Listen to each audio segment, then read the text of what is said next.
तो आज हम लोग पढ़ने वाले हैं क्लास 12 हिंदी। हिंदी के मोस्ट इंपॉर्टेंट जो निबंध है आज के इस वीडियो में हम उसको लिखना कैसे है ये सब हम डिस्कस करने वाले हैं। देख लीजिए हम क्या जानेंगे। तो बोर्ड एग्जाम 2025 की बात हम कर रहे हैं और बार बार बोर्ड परीक्षा में पूछे जाने वाले 4 सबसे महत्वपूर्ण निबंध को आपको हम बताने वाले हैं जो लगातार कंसिस्टेंट ये पूछे जा रहे हैं। तो उन्हीं जो निबंध है ना उन्हीं पर हम डिस्कस करने वाले हैं।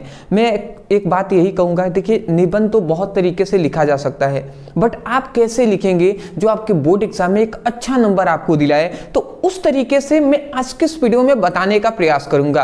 अदरवाइज आप अभी तक निबंध पढ़े हुए हैं या नहीं पढ़े हुए हैं, इस वीडियो को देखिए, जितनी हम बातें बताएंगे उन सभी को लिखिएगा। ऐसे ही आपको लिखना है, फुल नंबर आपको मिलेंगे जी। तो चलिए हम देखते हैं। सबसे पहला, अब वो 4 कौन कौन से हैं एक एक करके हम कराते जाएंगे ना तो सब आपको मालूम चलता जाएगा। देखिए पहला हमारा है कि भारत में बेरोजगारी, ठीक है ना, कारण और निवारण। तो ये हमारा पहला इंपॉर्टेंट निबंध है। अब इसको कैसे हम लिखेंगे, जाहिर सी बात है बेरोजगारी बहुत ज्यादा हो गई है, ये तो बात आपको पता ही है। तो बेरोजगारी हमारे देश का बहुत ही एक हम कह सकते हैं बहुत ही बड़ा एक समस्या बन चुका है। तो देखिए इस पर मतलब मैं कह सकता हूँ 100% चांस है, 100% कि ये आपको 2025 के बोर्ड एग्जाम में भी पूछा जाएगा।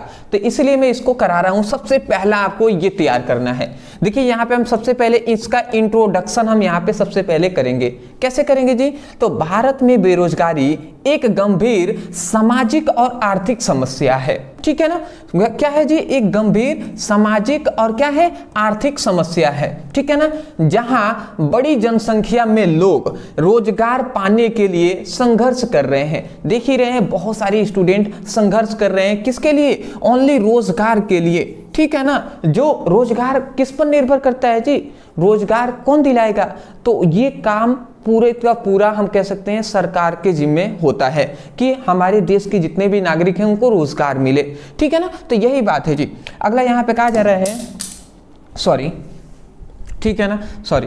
देखिए यहाँ पे फिर से कह रहा है, यह समस्या मुख्य रूप से शिक्षा, कौशल विकास और उद्योगों की कमी के कारण उत्पन्न होता है। मतलब बेरोजगारी मुख्यतः किसके कारण?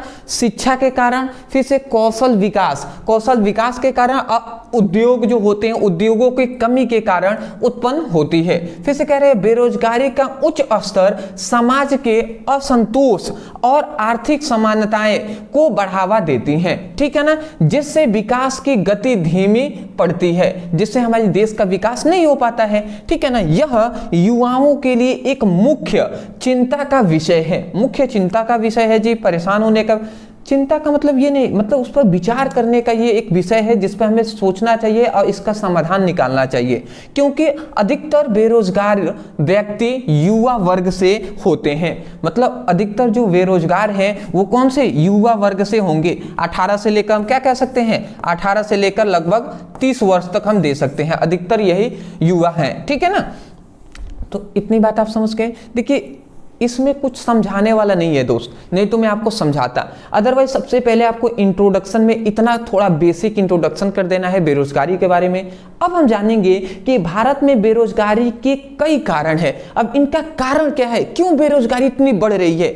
हेडिंग वाइज हेडिंग आपको लिखेंगे, ठीक है ना, जिससे देखने से भी आकर्षित दिखाई दे और जिससे आपका बोर्ड एग्जाम में मतलब जो टीचर चेक करें ना तो वो भी कहें लड़का पढ़ा हुआ है। बात समझ रहे हैं ना दोस्त? ठीक है जी। तो देखिए यहाँ पे सबसे पहले क्या आता है जी? यहाँ पर सबसे पहला है शिक्षा और कौशल की कमी। देखिए शिक्षा और कौशल की कमी के कारण बेरोजगारी बढ़ती है। कैसे?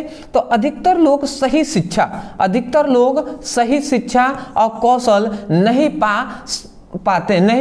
प्राप्त कर पाते हैं, जिससे वे अच्छे रोजगार के लिए योग्य नहीं होते हैं। देखिए ये भी बात हद तक मतलब सही है कि देखिए बहुत सारे जो लोग हैं ना उनको सही शिक्षा नहीं मिल पाती, ठीक है ना, जिसके कारण उनको सही शिक्षा और कौशल नहीं मिल पाता, जिसके कारण क्या है, उनको अच्छे रोजगार के योग्य नहीं होते हैं, उनको अच्छे रोजगार नहीं मिलता है। तो देखिए आप ही थोड़ा सा सोचिए। देखिए इसमें कोई किसी का भी बुराई में नहीं कर रहा हूँ, जो रियलिटी बात है वही मैं बता रहा हूँ। आप ही सोचिए, क्या हमारे देश में शिक्षा पर ध्यान दिया जा रहा है? देख लीजिए जी, आज से मैं जब से होश मेरा हुआ है तब से मैं देख रहा हूं जैसा सरकारी स्कूल पहले था आज भी वैसा ही सेम टू सेम सरकारी स्कूल है।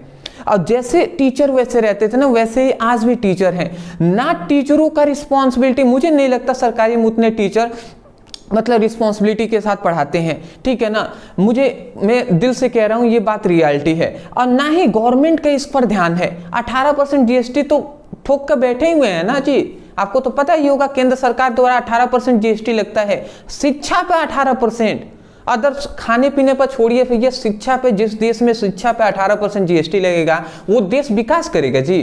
नहीं करेगा, रियलिटी नहीं करेगा दोस्त, ठीक है ना। तो मोदी जी को इस पर सोचना तो जरूर चाहिए, ठीक है। अब मोदी जी को मानने वाले हैं दोस्त तो आप मानिए, ये गलत बात नहीं है, मैं भी कुछ वो नहीं कह रहा हूं, बट मोदी जी को समझना चाहिए, ठीक है ना। जो निर्मला सीतारमण जी हैं, ठीक है ना, उनसे भी मैं रिक्वेस्ट करूंगा। मैं तो जानता हूं मेरी बातें वहां तक पहुंचेंगी नहीं दोस्त, बट रियलिटी तो बात यही है। इतना भी मतलब नहीं करना चाहिए कि लोग इतना ज्यादा वो हो जाए, ठीक है ना। अगला आता है आर्थिक संकट। आर्थिक संकट क्या है जी? कुछ क्षेत्र में उद्योगों की कमी और आर्थिक मंदी की वजह से भी रोजगार का अवसर घट जाता है। जैसे क्या होता है ना कि देखिए उद्योग नहीं होंगे, ठीक है ना, तो उद्योगों की कमी मतलब बहुत सारी फैक्ट्रियां नहीं होंगी जिसके कारण रोजगार जाहिर सी बात है नहीं मिलेगा। जैसे कि क्या है, जैसे विदेशों से कंपनियां आती हैं हमारे देश में आएंगी ना, तो मान लेते हैं 35 लाख का कोई मान लेते हैं एक कार ही है तो वो 35 लाख का बेचना है उसको, ठीक है ना, उसका पूरा इन्वेस्टमेंट 35 लाख में वो बेच सकता है। हमारे में आएगा, हमारे देश में बेचेगा तो 35 के बाद सीधा उसको 75 सब जीएसटी टैक्स जोड़ लिया जाएगा, तो ये 75 लाख, उसमें 75 लाख में उसको क्या करना पड़ेगा, ये थोड़ा सा 35,000 ही शायद ऑनलाइन लिखे थे हमने, तो मतलब कुल मिला जो 35 लाख का अगर सामान है तो जीएसटी देकर 75 लाख में वो पड़ जाएगा। तो बताइए सामान से अधिक तो जीएसटी जो ये सब कुछ बिल हो जाएगा। तो इसीलिए हमारे देश में ना जो कंपनियां हैं वो ज़्यादातर आ नहीं पाती हैं, तो सरकार को छूट देनी चाहिए। जैसे कि अभी आप देखेंगे तो बहुत सारे देश हैं जहां पर बहुत ही कम प्राइजेस रखा गया है, जीरो इन्वेस्टमेंट में आप आइए हमारे देश में उद्योग कीजिए, अच्छे से कीजिए, ठीक है ना, पॉल्यूशन ज़्यादा ना हो, कैसे सब कुछ का एक मतलब तरीका है और उस तरीके के हिसाब से काम कीजिए, ऐसे दिया गया है, ठीक है ना। तो वैसे ही अपने देश में भी करना चाहिए, ठीक है ना, सरकार को। अगला आता है अधिक जनसंख्या। जनसंख्या एक बहुत इंपॉर्टेंट है। भारत में जनसंख्या बहुत अधिक है जिससे नौकरियां की मांग और आपूर्ति असंतुलन पैदा होता है। मतलब देखिए जनसंख्या बढ़ेगा ना तो जाहिर सी बात है लोग अधिक होंगे तो क्या होगा जी, उससे जो बेरोजगारी होगी वो बढ़ेगी। तो जनसंख्या को कैसे कंट्रोल कर सकते हैं? तो जनसंख्या तभी कंट्रोल होगा जब लोग शिक्षित होंगे। और सरकार का पूरा 100% मैं कह रहा हूं उसका शिक्षा पर बिल्कुल ध्यान नहीं है, बिल्कुल भी ध्यान नहीं है। ये बहुत ही बड़ी मतलब मैं कह सकता हूं कमी है, ठीक है। फिलहाल जो सरकार है, ठीक है ना, उनको शिक्षा पे तो कोई मतलब ही नहीं है। आज मैंने अभी कुछ दिन पहले बिहार के हालात आप लोग देखे ही हैं, ठीक है ना, जहाँ के नीतीश बाबू सीएम हैं, ठीक है, तो आप लोगों को तो पता ही होगा वहां पे क्या हुआ, ठीक है। तो वहां पे तो शिक्षा पर वहां पे तो लाठियां बरसाई गई। अगला आता है कि नौकरियों के अवसर का सीमित होना। देखिए नौकरियां भी है ना, जो जॉब है वो भी सीमित है। तो कुछ क्षेत्रों में रोजगार के अवसर बहुत कम होते हैं जबकि कुछ नए क्षेत्रों में रोजगार का अवसर विकसित नहीं हो पाता, ठीक है ना, तो ये भी इसका कमी है। अगला आता है ग्रामीण से शहर क्षेत्रों में पलायन। लोग गांव से शहर भागते हैं, ठीक है ना, अधिक लोग शहरी क्षेत्र में नौकरियों की तलाश में जाते हैं लेकिन वहां पर भी पर्याप्त अवसर नहीं मिल पाता, ठीक है, नहीं मिलता, नहीं अवसर नहीं होते, ठीक है ना। मतलब बहुत सारे लोग हैं जो गांव में नहीं देखकर वो शहर में तुरंत चले जाते हैं कि वहां पे रोजगार मिलेगा, जिससे रोजगार नहीं मिल पाती। और गांव में भी क्या करे दोस्त, उनकी भी मजबूरी है, गांव में रहेंगे, मान लेते हैं वो शहर वाले मतलब ऐसे कहते हैं कि भैया वो किसानी यहाँ पे खेती कर ले। अरे भैया एमएसपी तो आज ले मिला नहीं किसानों को, आप कह रहे हैं कि गांव में ही रहकर काम कर लीजिए, कैसे करेंगे भैया, महंगाई तो बढ़ ही रहा है। तो ये बातें हैं जी, किसानों के भी बहुत सारी प्रॉब्लम है, ये समझ वही सकता है जो एक किसान है। मैं तो एक किसान हूं, मैं जानता हूं जी, अदरवाइज, ठीक है ना। अब देखिए भारत में बेरोजगारी का निवारण कैसे हम कर सकते हैं, इस पर ज्यादा हमें फोकस करना चाहिए। तो देखिए शिक्षा और कौशल विकास, मतलब शिक्षा और कौशल के बढ़ाकर हम बेरोजगारी को कम कर सकते हैं। जैसे बच्चों और युवाओं को रोजगार के लिए जरूरी कौशल और आधुनिक शिक्षा दी जानी चाहिए ताकि वे बाजारों की मांग के अनुसार नौकरियां पा सके। मतलब बाजार जो मार्केट है वो क्या चाहता है उस तरीके का उसको नौकरी मिल सके, इसलिए उसको शिक्षा और कौशल उस पे पास होना चाहिए। जब शिक्षा मिलेगा ना तो कौशल अपने आप उसमें आ जाएगा। तो ये बात है जी। पहला स्टेप, शिक्षा पे ध्यान देना चाहिए सरकार को, ठीक है ना, क्योंकि बेरोजगारी हम नहीं कम कर सकते, सरकार का ये जिम्मा है भैया। सरकार अगर चाहे तो कम कर सकती है, क्योंकि मैं चाहूं तो शिक्षा व्यवस्था बना सकता हूं जी, मैं तो सरकारी स्कूल सही नहीं ना करूंगा।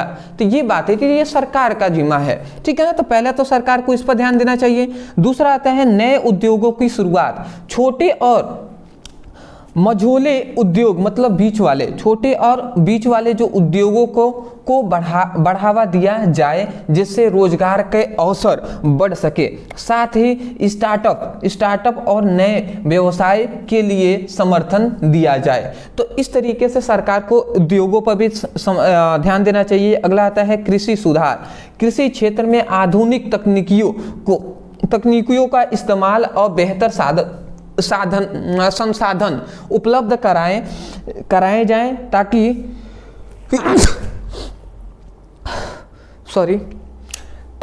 किसानों के लिए रोजगार का नए रास्ते खुले, ठीक है ना। तो ये भी है जी।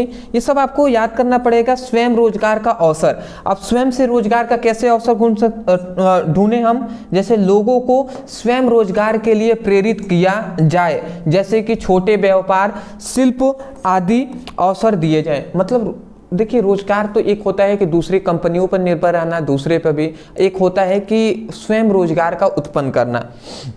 जैसे कि आप छोटे छोटे कोई भी चीज़ें आप खोल सकते हैं, जैसे आप देख ही रहे हैं कि बर्गर पिज़्ज़ा की बहुत सारी दुकानें खुल रही हैं। तो उस तरीके से भी छोटे छोटे उद्योगों भी करना चाहिए, जिससे रोजगार की कमी थोड़ी सी रोजगार मिल पाएगी, ठीक है ना। तो ये भी बातें हैं जी। तो देखिए, सबसे पहला हमारे पास ये हमारा हो गया बेरोजगारी पर। देखिए, ज़्यादा हार्ड नहीं है, रेगुलर आप केवल सोने टाइम पर एक बार इस सभी को पढ़ लेंगे ना, तो रेगुलर पढ़ेंगे तो आपके दिमाग में बैठ जाएगा। एक लाइन आपको याद करने की आवश्यकता नहीं है, पढ़ते जाएंगे, दिमाग में बैठा रहेगा, आपको लिख देंगे। समझ रहे हैं ना, इसको याद नहीं किया जाता, रेगुलर पढ़ेंगे ना आपके दिमाग में बैठ जाएगा। सब सुने हुए जाने हुए बातें हैं जी। स्क्रीनशॉट लेंगे, चलिए पहले इसका ले लीजिए। चलिए लेते हुए चलेंगे तो बेटर रहेगा जी, बहुत बेहतर जी। ले लिए होंगे ना। नेक्स्ट इसका भी ले लीजिए, ठीक है जी। तो हमने जान लिया कि बेरोजगारी क्या होता है, यहाँ पे परिचय जाना है, फिर से हमने कारण जान लिया, फिर से यहाँ पे देखिए निवारण भी हमने जान लिया। तो इस तरीके से देख रहे हैं ना, कितना अच्छा से हेडिंग वाइज आपको बताया गया है। तो इस तरीके से आप लिखेंगे जी, 9 नंबर में पूछा जाता है, इंपॉर्टेंट है। दूसरा हमारा आता है, यहाँ पे देख सकते हैं, दूसरा हमारा है पर्यावरण प्रदूषण कारण और निवारण।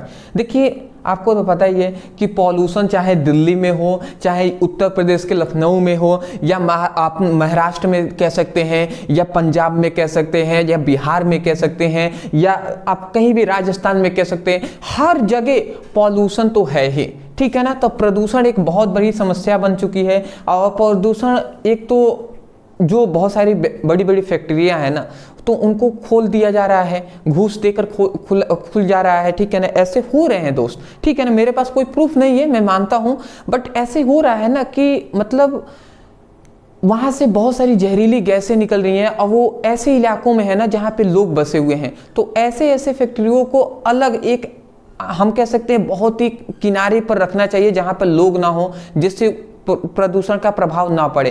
तो ऐसे बहुत सारी फैक्ट्रियां हैं, ठीक है ना। मैं गुजरात में गया हुआ था, मुझे याद है, ठीक है ना।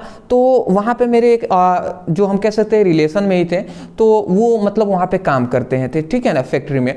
तो मैंने गया तो वहाँ पे मतलब इतना बुरा दैनिक स्थिति था ना, वहाँ पे गंदगी से गंदगी है भैया वहाँ पे, ठीक है ना। मैं गुजरात की बात नहीं कर रहा हूँ, गुजरात के अंदर जो फैक्ट्री था उसमें मैं कह रहा हूँ, ठीक है ना। अदरवाइज मैं ये एक बात कर रहा हूँ। तो बहुत ज़्यादा, और धुआं तो इतना निकल रहा है ना, पूछिए नहीं। तो जहरीली गैसें बहुत ज़्यादा निकल रही थी वहाँ पे। चलिए कोई नहीं जी। तो ये एक इम्पॉर्टेंट समस्याएं हैं, इस पर भी डिस्कस कर लेते हैं। यहाँ पे आता है पर्यावरण प्रदूषण का मतलब है हमारे आसपास की हवा, पानी, जमीन और अन्य प्राकृतिक संसाधनों में हानिकारक पदार्थों का मिलना, ठीक है ना। यही है, इसी का मतलब है प्रदूषण। अगला आता है यह प्रदूषण मुख्य रूप से मानवीय गतिविधियों जैसे फैक्ट्रियों से निकलने वाले धुआं, ठीक है ना, गाड़ियों का धुआं, प्लास्टिक कचरा और रासायनिक पदार्थों का उपयोग से होता है।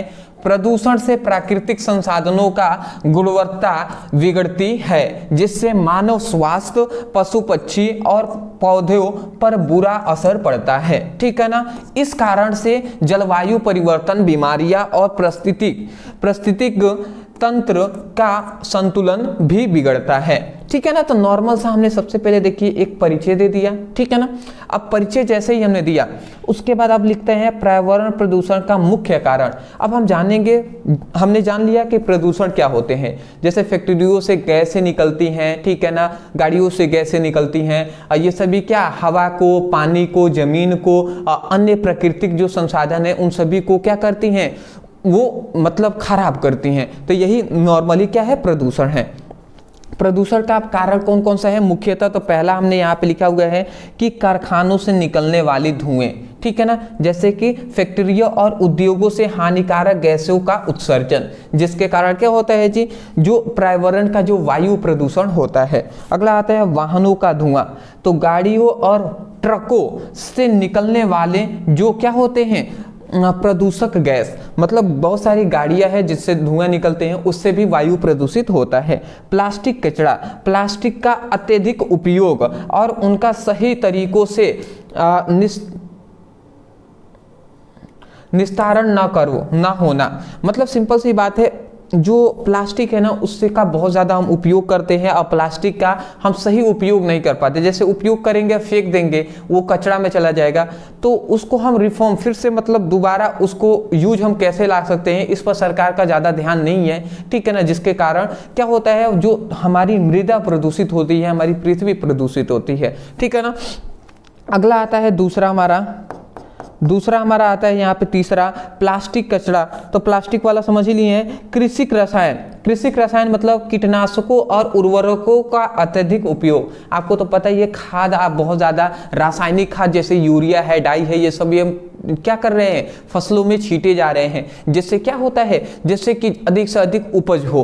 तो इससे भी बहुत सारे हानिकारक मतलब हम कह सकते हैं हानियां हो रही हैं। जैसे जो हम खा रहे हैं ना उसमें खाद कुछ ना कुछ % है, जिससे लोगों की देख रहे हैं ना कि जो ताकत है शरीरों की वो कम हो जा रही है। जीवन जो शैली है ना, जितने पहले के ज़माने के लोग 120 वर्ष तक जीते थे, अभी तो 60-65 तक जी ले वही बहुत है। तो वो जीवन लाइफ जो है ना वो भी घट रही है। तो ये बातें हैं जी। वनों की कटाई देख ही रहे हैं कि पेड़ कितना भी कटा जा रहा है, तो ये बहुत बड़ी गलत है, ठीक है ना। पेड़ों की आधाधुन कटाइयों से पर्यावरण असंतुलित होता है, ठीक है ना, जिसके कारण पर्यावरण को नुकसान पहुंचते हैं और प्रदूषण बढ़ता है। तो सरकार को तो जाहिर सी बात है दोस्त, कुछ ना करे ना तो कम से कम पेड़ पौधे लगवा दे, इतना ही मैं कहूँगा।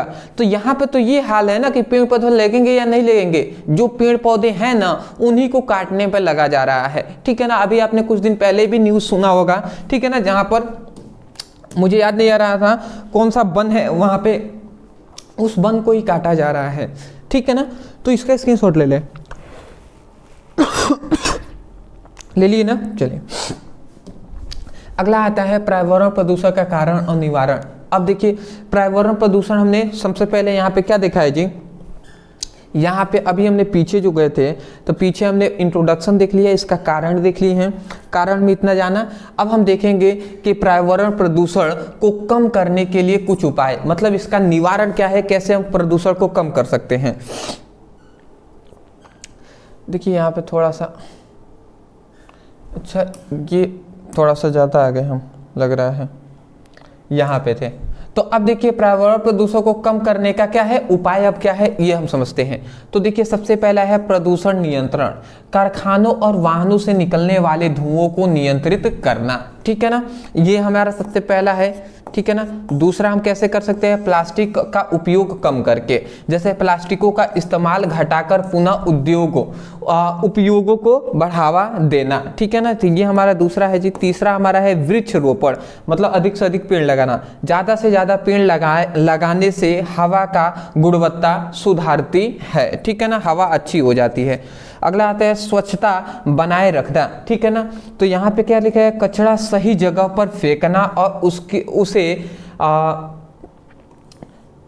रिसाइकल करना। देखिए हमने कहा ना कि मतलब कचरा तो सही जगह पर फेंकना, उसके बाद उसका रिसाइकल करना। मतलब क्या करना है, रिसाइकल का मतलब होता है कचरा मान लेते हैं, अभी तो वो कचरा हो गया, कचरा हमारे उपयोग में नहीं है, तो सरकार को ये सोचना चाहिए कि उस कचरे का हम उपयोग करके कुछ दूसरा चीज़ हम कैसे बना सकते हैं, जिससे वो कचरा भी समाप्त हो जाएगा, दूसरा चीज़ भी हमें बेनिफिट वाला मिल जाएगा। तो इस तरीके से होते हैं जी, ठीक है ना। तो इसका रिसाइकल उसका कैसे किया जाए, बहुत सारे देशों में ये, विकसित देशों में ये किया जाता है, और बहुत सारे ऐसे भी विकसित देश है जो अपने कचरे दूसरे देश में डाल दे रहे हैं। तो ये बातें हैं जी। तो रिसाइकिल करने के लिए अपने भारत देश में भी सोचना चाहिए। कृषि का जैविक खेती, ठीक है ना, कृषि में जो जैविक खेती है इसका मतलब रासायनिक उर्वरकों और कीटनाशकों का बजाय जैविक विविधताओं का उपयोग करना। मतलब उर्वरक जो जो हम क्या कर सकते हैं, यूरिया डाई हम ला रहे हैं, उससे अच्छा है कि जैसे गाय का जो गोबर है या भैंस का जो गोबर है, आप समझ ही रहे हैं, तो उन सभी का हम वो छिटाई करेंगे ना, तो वो ज़्यादा बेनिफिशियल होगा। अगला आता है, इन उपयोगों से पर्यावरण प्रदूषण को नियंत्रित किया जा सकता है, प्राकृतिक संसाधनों में क्या किया जा सकता है, रक्षा किया जा सकता है। तो ये था जी सबसे पहले पर्यावरण प्रदूषण का निवारण। तो कारण भी निवारण भी हमने जान लिया। देखिए मैं जानता हूँ इसमें कॉमेडी तो हो नहीं रही है कि आपको मजा आएगा, तो मजा ना आए दोस्त कोई बात नहीं, बट हमें तो पढ़ना तो पड़ेगा दोस्त, ठीक है ना। जैसा हम बता रहे हैं ऐसा ही लिखना है। सबसे पहले आप इसका स्क्रीनशॉट ले लें, दूसरे का पर्यावरण प्रदूषण का ले लिए ना, ठीक है।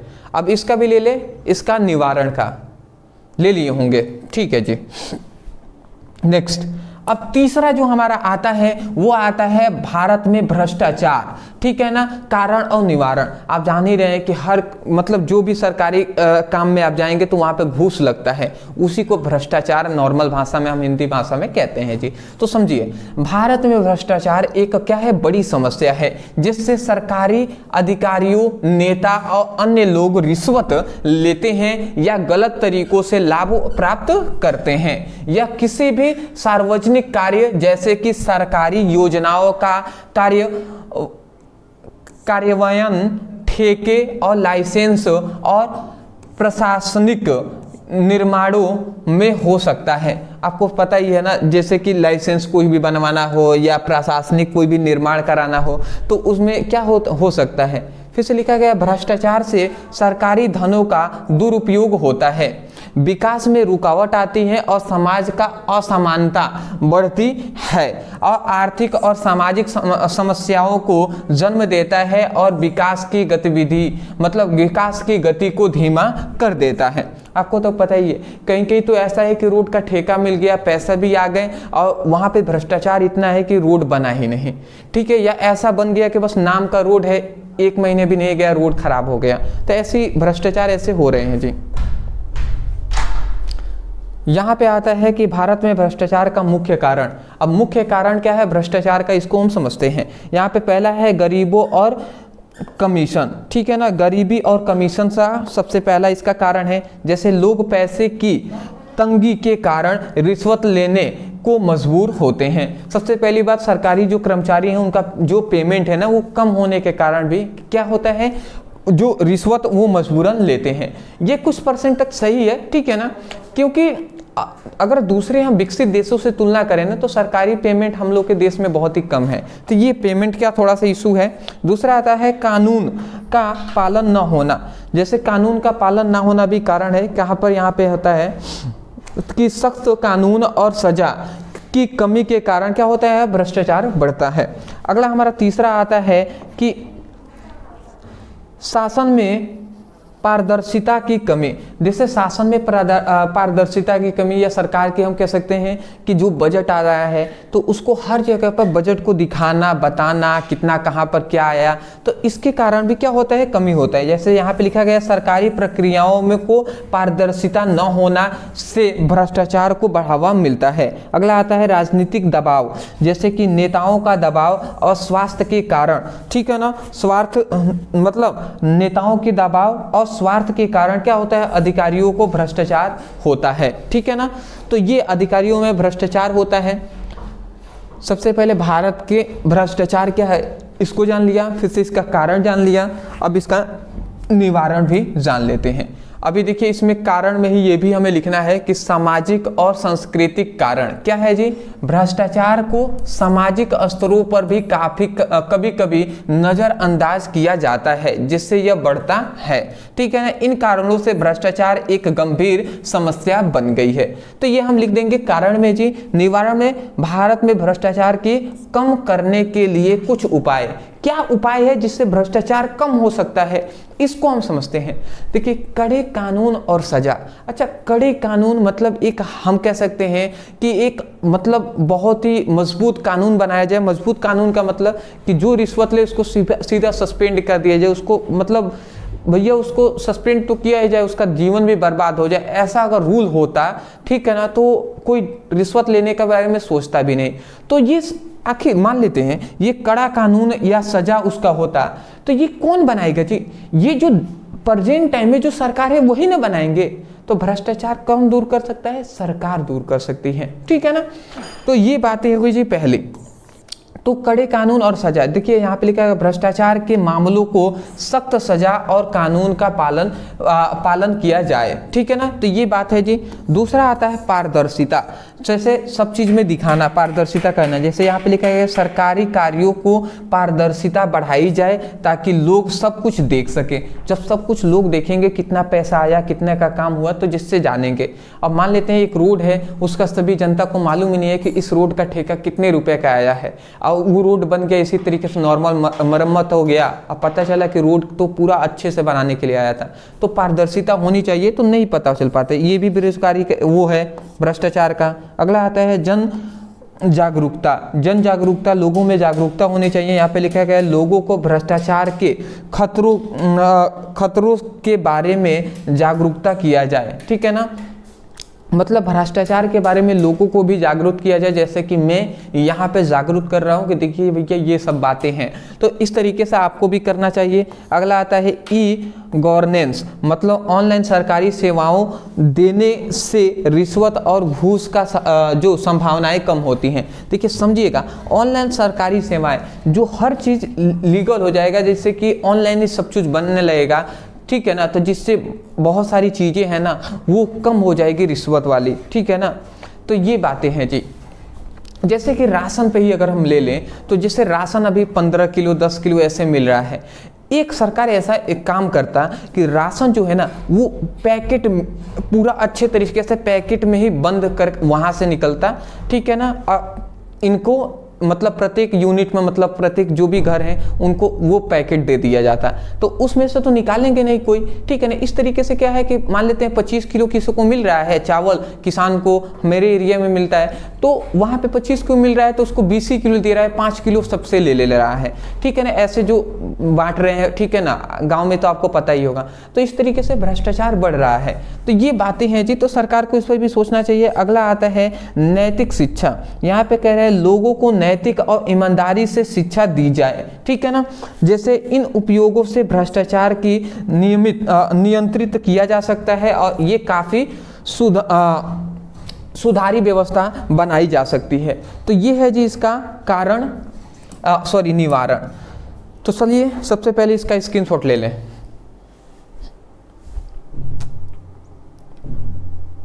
ठीक है, ले लिए होंगे ना, ये भी ले लिए इसका निवारण। चलिए जी, तो मैं आशा करता हूँ कि 3 इंपॉर्टेंट आपने देख लिया। चौथा भी हमारे लिए बहुत ही ज़्यादा इंपॉर्टेंट है। इस समस्या मतलब इस बार की बहुत ज़्यादा समस्याएं ये बन गई हैं कि भारतीय किसान का कारण और निवारण। भारतीय किसान कौन है और इसका कारण क्या है, भारतीय किसान का कौन कौन से दिक्कतें आती हैं उनको हम डिस्कस करेंगे। फिर से उसको उन दिक्कतों को कैसे हम दूर कर सकते हैं उस पर भी हम डिस्कस करेंगे। चलिए देखते हैं। सबसे पहले इंट्रोडक्शन करते हैं कि भारतीय किसान कौन है जी। तो यहाँ पे लिखा गया भारतीय किसान देश के अर्थव्यवस्था की रीढ़ है, ठीक है ना। वे कृषि कार्य के माध्यम से अनाज, फल, सब्जियां और अन्य कृषि उत्पाद उगाते हैं जो देश के खाद्य आपूर्ति और निर्यात के लिए महत्वपूर्ण होते हैं। भारतीय किसान अधिकतर ग्रामीण क्षेत्रों में रहते हैं और उनके जीवन का अधिकांश समय खेतों में काम करने में बीतता है। वे पारंपरिक तरीकों से कृषि करते हैं, लेकिन अब आधुनिक तकनीकियों और सिंचाई प्रणालियों को भी इस्तेमाल बढ़ रहा है। हालांकि किसान अक्सर पानी की कमी, देखिए पानी की कमी, महंगे कृषि उपकरण और फसल की गिरती कीमतों जैसी समस्याओं से क्या है सामना करते हैं। देखिए क्या क्या कमी है। पहली बात, बहुत जगह है ना जहाँ पे पानी की ही कमी है, किसान को पानी चाहिए अपने अनाज को उगाने के लिए और वहाँ पर वो नहीं है, तो ये एक सरकार को ध्यान देनी चाहिए। दूसरी बात, महंगाई। यहाँ पे कह रहे हैं महंगे कृषि। अब इस समय पे खाद जो है ना, खाद वो कितना महंगा हो चुका है, तो उस पर भी ध्यान देना चाहिए कि जो उर्वरक हम दे रहे हैं किसानों को वो बहुत ही कम प्राइस में होना चाहिए, क्योंकि वही तो किसान हमारी रीढ़ की हड्डी है अर्थव्यवस्था का। अब उन्हीं से हम पैसे वसूलेंगे तो कैसे काम चलेगा दोस्त। अगला आता है फसल की गिरावटों में कमी। अब फसल जो उगाते हैं तो यहाँ पे फसल जो है ना किसानों से 22 रुपये, 23 रुपये, 25 रुपये दिया जाता है, और वही एक बड़ा सा क्या है, एक मॉल में चला गया तो वही अनाज जो है ना, आटा जो ले रहे हैं 50 रुपये, 60 रुपया, इधर 30 रुपये लिया गया, मान लेते हैं 20 रुपये गेहूं लिया जा रहा है और वहाँ पे आपको बेचा जा रहा है आटा कितने रुपये के, आटा जो है वो 80-90 रुपये बेचा जा रहा है। तो ये इस तरीके से ये बहुत तरीके से गलत है, ठीक है ना, क्योंकि आटे को पीसेंगे 5 रुपये, 2 रुपये आपको 1-2 रुपये लगता है पिसाई का, ठीक है ना, तो मुश्किल से अरे भैया 20 रुपये किसान को दिए तो कम से कम 2 गुना ही कर लीजिए, 40 रुपये बेचिए ना, बट आटा तो कितने महंगा बेचा जा रहा है। तो ये बातें हैं जी कुछ, तो आशा करता हूँ समझ के होंगे। अगला आता है भारतीय किसानों के कई समस्याओं का कारण है। समस्याएं का कारण क्या है, पहले आता है पानी की कमी, जैसे सिंचाइयों की व्यवस्था की कमी और पानी की घटती उपलब्धता, ये हमारी कमी है। दूसरा आता है कृषि उपकरणों की महंगाई, जैसे कृषि वाले बहुत सारे मशीन है उसकी महंगाई। यहाँ पे लिखा गया आधुनिक कृषि उपकरण और बीज महंगे होने के कारण खेती करना मुश्किल होता है, ठीक है ना। तीसरा आता है फसल की गिरती कीमतें। किसानों को उनकी फसल का उचित मूल्य नहीं मिलता है, जिससे वो क्या होते हैं, जिससे वो घटते होते हैं, घाटा होता है उनको, क्या होता है, उचित मूल्य नहीं मिलेगा, ठीक है ना, जिसके कारण घाटा होगा। तो ये कारण है जी। तो सबसे पहले हमने यहाँ पे क्या जाना, जो भारतीय किसान है उसका परिचय हमने जान लिया, यहाँ पे कारण जान लिया हमने, और भी यहाँ पे 2 कारण है उसको जान लेते हैं, फिर निवारण देखेंगे।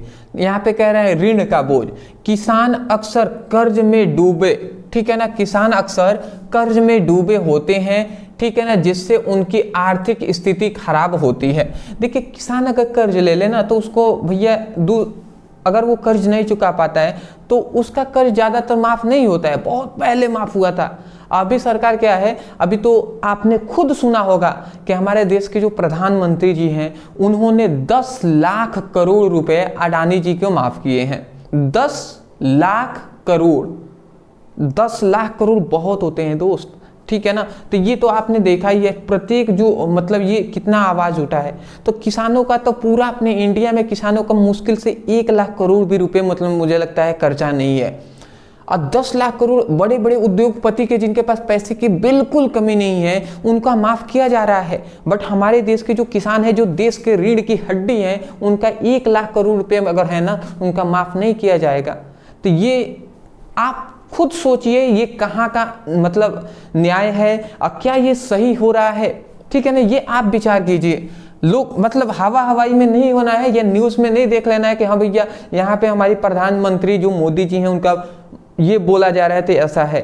आप खुद सोचिए, अगला आता है सूखा, बाढ़ और तूफान जैसी प्राकृतिक आपदाओं से फसलें क्या होती हैं, नुकसान पहुंचती हैं। ठीक है ना, तो ये कारण मतलब उसका कारण है जी, किसानों के कौन कौन से कारणें हैं, कौन कौन से उनको नुकसान करने वाली बातें हैं। अब हम जानेंगे कि इनका निवारण क्या है, कैसे इन समस्याओं को दूर हम कर सकते हैं किसानों की।